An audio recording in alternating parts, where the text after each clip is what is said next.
আমরা বড্ড বেশি অধিকার সচেতন। আমরা এত বেশি অধিকার সচেতন যে আমরা আমাদের কর্তব্যের কথা ভুলে যাই। একটা ছোট্ট অভিজ্ঞতা শেয়ার করি। একদিন বাসে করে শহরে যাচ্ছি। আমার আসনটা ছিল একটু সামনের দিকে, তো পিছনে হঠাৎ হট্টগোল শোনা যাচ্ছে। একটু খেয়াল করলাম ঘটনাটাকে। এক মধ্যবয়সী চাচা বাসে বসে মানে বিড়ি খাচ্ছেন। এটা তো এটাতে তো আবার আমরা অনেকেই বেশ পটু। তো আরেক দম্পতি, তাদের সাথে ছোট্ট একটি বাচ্চা রয়েছে। তো ওনারা বলতেছে, চাচা আপনি এখানে ধূমপান করবেন না। চাচা বলতেছে, এটা আমার অধিকার, আমার ইচ্ছা, আমার টাকা দিয়ে আমি ধূমপান করি, আপনার কি সমস্যা? কত তো ঠিক। আমি আমার টাকাতে ধূমপান করি, আপনাকে বলে করতে হবে? তো বেশ বিতর্ক।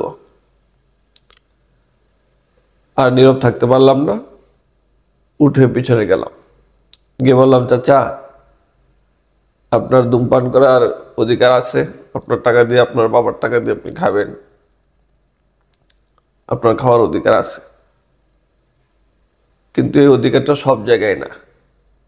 মানে আপনি বাসে বসে ধূমপান করতে পারবেন, এই অধিকার আবার আপনার নাই।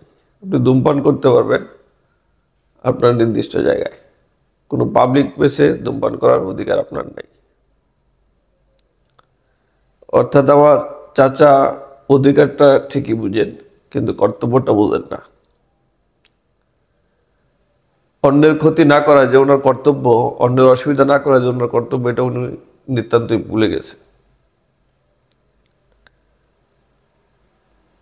কাজেই আমাদের এটা মনে রাখতে হবে, মাথায় রাখতে হবে যে আমার অধিকারের সীমাটা কতটুকু।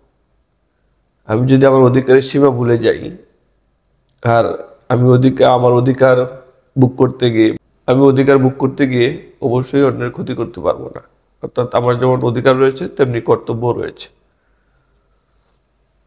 কাজেই আসুন শুধু অধিকার সচেতন না, কর্তব্য সচেতন হই।